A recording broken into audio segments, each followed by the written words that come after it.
Hello, everyone, and welcome to the Literacy Views Valentine's Day special, Takeaway Tuesdays. So, we decided to do a really different episode where we went back to any of our older episodes and pull some quotes. And they are quotes we love for Valentine's Day. I'll kick off and then we'll alternate between, Judy and me. And we'll go back and forth. And then if anybody has a quote they'd like to share from one of our episodes, put it in the chat.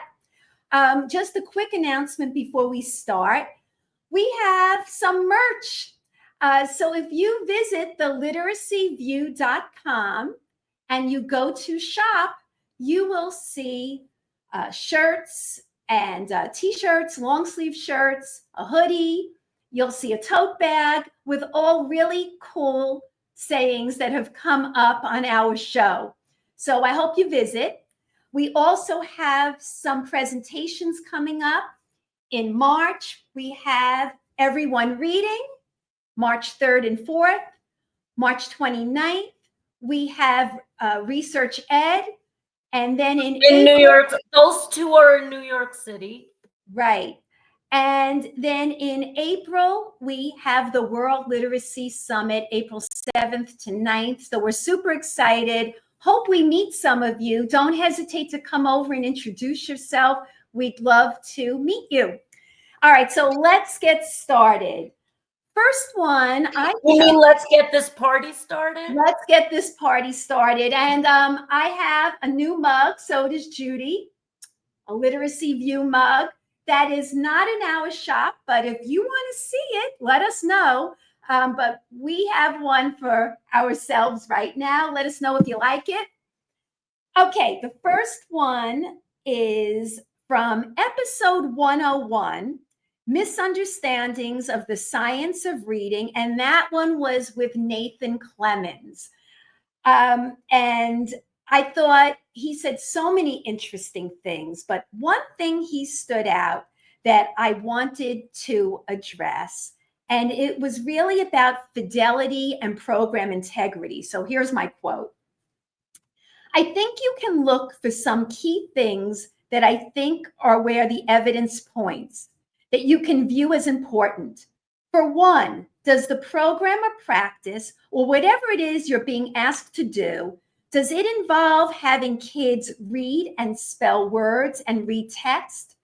Obviously, there's going to be other important things to do for kids and learning to read, but above all, does it involve abundant practice in them reading words, spelling words, and reading text? With your support as a teacher, are you there listening to them read and providing them feedback on when they're reading words correctly? And when they're not reading words correctly, providing immediate error correction and showing them what to do differently? And so that really struck me because when we were talking about this, we were talking about programs, and basically Nathan said, pare it down to those important things. That's what we need to be looking at. Are they practicing enough? Are they reading? Are they spelling? Are they in text?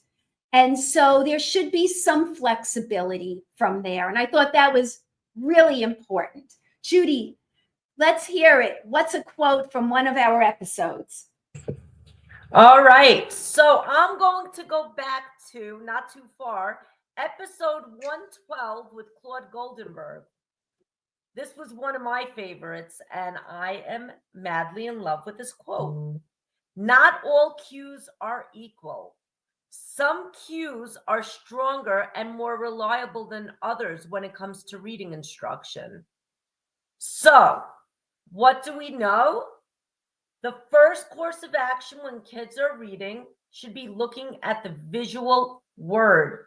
That's the first course of action. Unfortunately, in literacy, we neglected that piece of information. Not all of us, but many of us.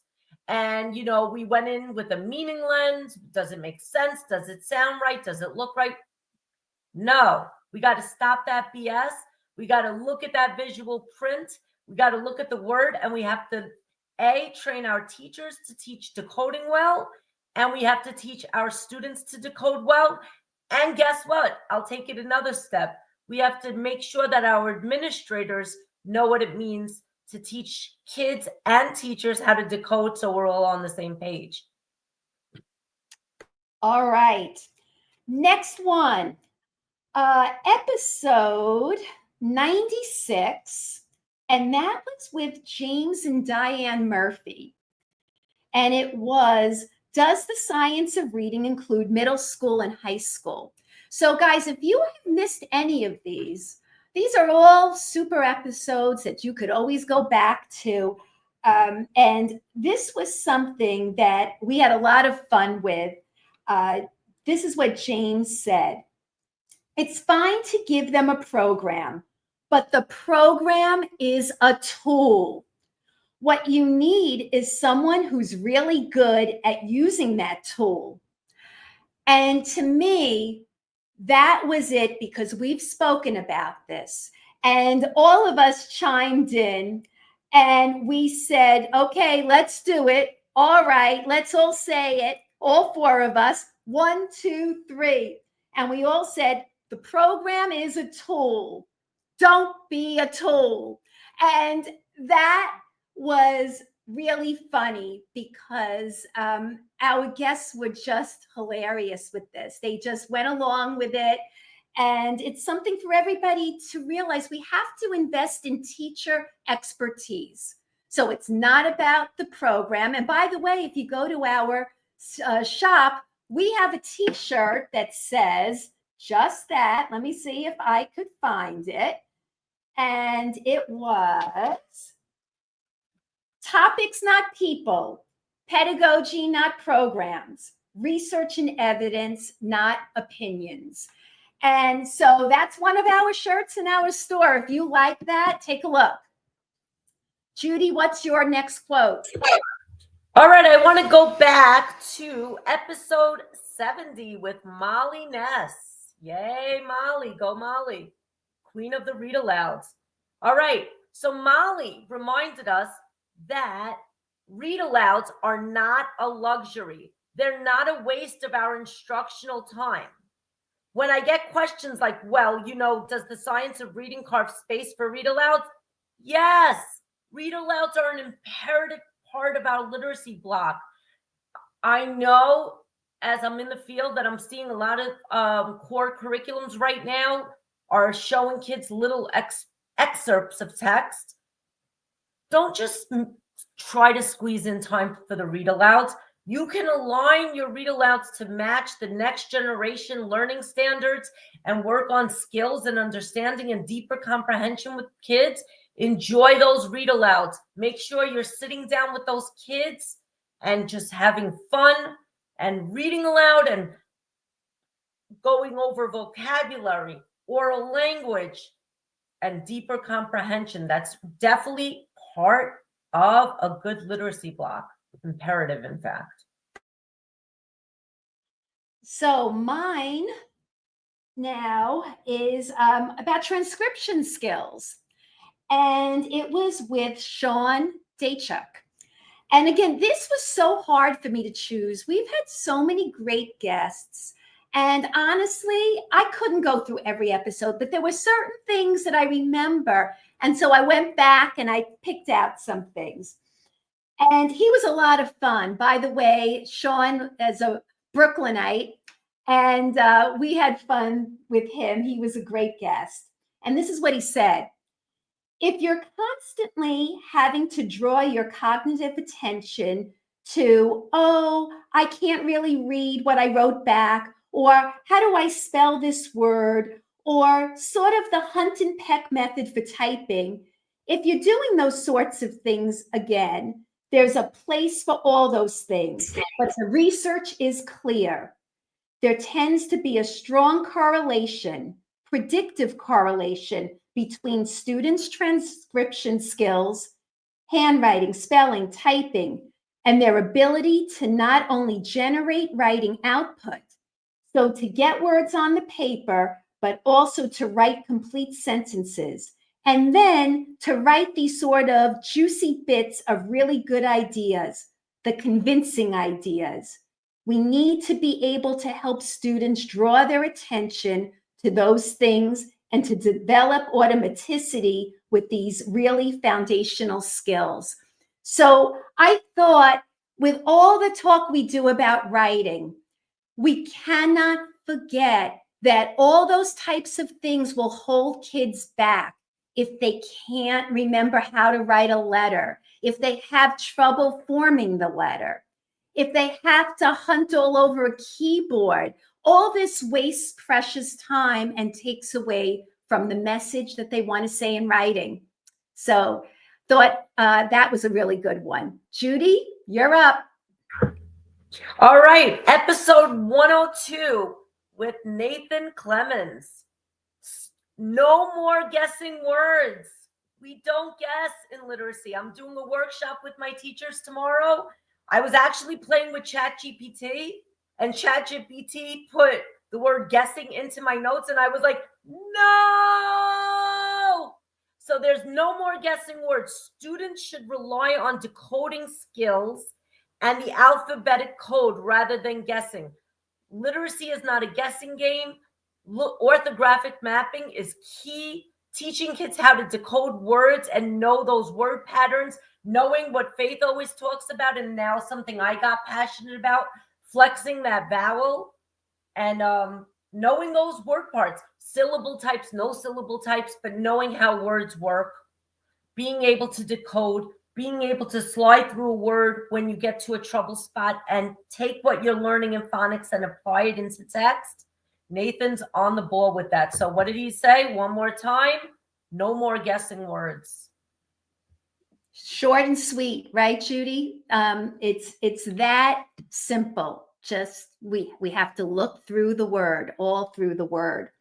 Okay, the next episode I have is Holly Lane, and that was episode 63. Does expensive mean better quality? Because we know that UFLI is a really effective program. It's not expensive and it works, just like a lot of other programs that we've talked about that really don't cost very much, if anything, or very little. And yet we know they work.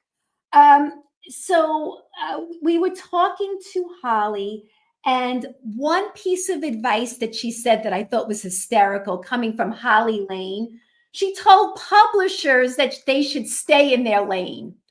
And this is what she said. So we're doing what I wish other publishers would do. And that is, we're staying in our lane. We know how to teach phonics really, really well. We get tremendous results with foundational skills. There are other people who have developed programs to develop language and knowledge really, really well. And I would much rather see somebody pair UFLI with one of the better programs to end up with something comprehensive that's going to be kind of the best, as opposed to a program that's attempting to do it all, but does none of it well. And, in talking about a lot of the core curricula that's out there, and with all the complaints that people have, and they're saying how bloated they are, and, they throw in the kitchen sink, what Holly Lane was saying, you know what? Stop trying to do everything well. Know what you're good at and try to pull the best of the best. And I do agree with that. Honestly, after years of working with different programs and core programs, I really thought she was on the money with that. So I call that good golly, Miss Holly. that's right. Right. Faith, I wanted to say one thing. There's one district, I don't want to name them, but I'm hearing they're having excellent results with UFLI. Excellent. Like really big gains. And it's amazing because it is one of the least expensive and it gives so many resources for free. So that's good news. That's Look, good news. we talk about this all the time. And look, I've mentioned word wasp a number of times, the hornet and word wasp. And honestly, it's a manual. And so is UFLI. It's a manual. And yet these programs can really get very good results. So there's no reason that people, can't help a child to read. That's the bottom line. Okay. I'm toasting to you and drinking. And I'll toast to you as well, honey. All right, you're up. What's your quote? All right, here I go. Oh, we have episode 104 with our friend, our no BS bestie, Zach Rochelle, who we were just on his show. He's an amazing guy. What a brilliant man with a great future. We had a blast with him. But anyway, he said, rushed decisions harm instruction. Schools need to be careful not to implement programs without fully understanding their effectiveness. So we know that everybody got very excited about the science of reading.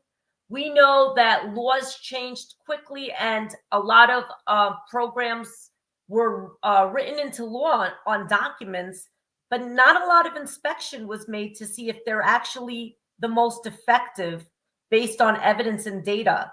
So before rushing into a decision, look at the evidence. How is it doing out there? Does it have 5 years of evidence, 2 years of evidence? How are kids doing? What's the data saying? Don't just say, oh, that's it. This has a sticker with the science of reading. I'm going to adopt this program. No, you've got to be informed, smart. And what do we always say on the Literacy View? Pedagogy is key. That's the best tool you could arm your teachers with, your administration with, your paraprofessionals with, is understanding what it means to teach a kid how to read and write. Because programs come and go. But if you're strong in terms of your pedagogy, no one could take that away from you. I agree. And especially when a program comes in, that type of training should work hand in hand with the program chosen. So you can't just plop a program in and expect that it's going to go well. There needs to be continuous support. We don't always see that. Okay, here's my last quote coming up. And it was from our episode with Amina McLean. And it was episode 66, Is the Term SOR Overused? And if you didn't catch Amina, I have to tell you, she's this perky, adorable blonde. And we had the best time with her on St. Patrick's Day. She wore green with us, and it's a great episode.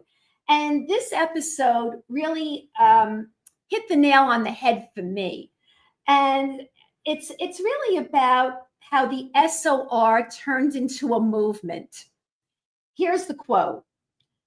But I think, the tipping point for me when I lost hope or started to think things were going wrong was it being a movement, she's talking about SOR, and more about kind of people and ideas and programs and approaches rather than us really thinking about what is the evidence base. Just what our t-shirt is about, right? This absolute rise in popularism did not match a rise in knowledge or practice. And I sort of saw people do it to me too.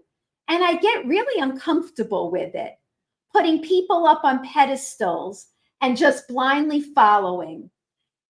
And to me, she hit it because I've been feeling that way for a long time. It's really about the evidence. Stop with, worshiping people. There are inexpensive programs. There are strategies that hold up over time. we've had Leslie Lord on with SRSD, Think SRSD. Her training is solid. So it really doesn't matter about, which program is in place. It's about knowing what you're doing is evidence-based. And I thought Amina really was a great guest. What's your last quote? Mine is from episode 102, again with Nathan Clemens. Background knowledge matters. While decoding is key, comprehension is strengthened by vocabulary, semantics, and prior knowledge. So I want to clear up some misconceptions that a lot of people might have. So a lot of people think that just because somebody's passionate about the foundational skills means that they don't care about knowledge and comprehension. And that is completely untrue. We know that the goal of reading is to understand. Meaning is very, very important. Knowledge is very, very important. Comprehension is very, very important. But in order to access information for kids well, we also have to pay attention to being able to lift those words off the page so we could understand what we're reading. So I really want to clear up any misconceptions and misunderstandings that people have, that, people like myself or anybody at the Literacy View, etc., are just passionate about foundational skills. Yes, we are very passionate, but we're equally as passionate about comprehension. We know that there's great value in having knowledge and background knowledge, but we're also extremely passionate about strategies, because strategies are a key component of showing kids how to take that knowledge, how to apply it in text, because for very many of our kids, it's not automatic. And that is part of explicit instruction, is showing kids, this is what I'm doing. This is how we're doing it. Let's practice it together. And let's see if you could fly like an eagle now and do it on your own. So the literacy block is full of many key components, including knowledge, comprehension, vocabulary, fluency, decoding, phonemic awareness, and all of that good stuff, and oral language and writing. And that's about it. All right. So we did that in 22 minutes. Pretty good. All right. So our Takeaway Tuesdays were all quotes from prior episodes. We could have actually pulled quotes from every episode because we've had some great guests. But I think what stood out to us were things that meant something to us that we wanted to get across to you. We'd love to hear your quotes that you love. Don't hesitate to let us know. So this is Valentine's Day week. We'll put those up and we'll put your name up along with it. Let us know what you love, and we hope to hear from you soon. Judy, any last thoughts? No, thank you very much, everybody. Visit us on theliteracyview.com. Coming soon, Faith and Judy will also be having consulting services. Woohoo! Our podcast will remain free, as always, because we're changing lives one view at a time. Visit our merch store and join our Facebook group, and come see us at our conferences and party with us. Have a good time with us, and that's it. Happy Valentine's Day, everybody. We love you. Thank you.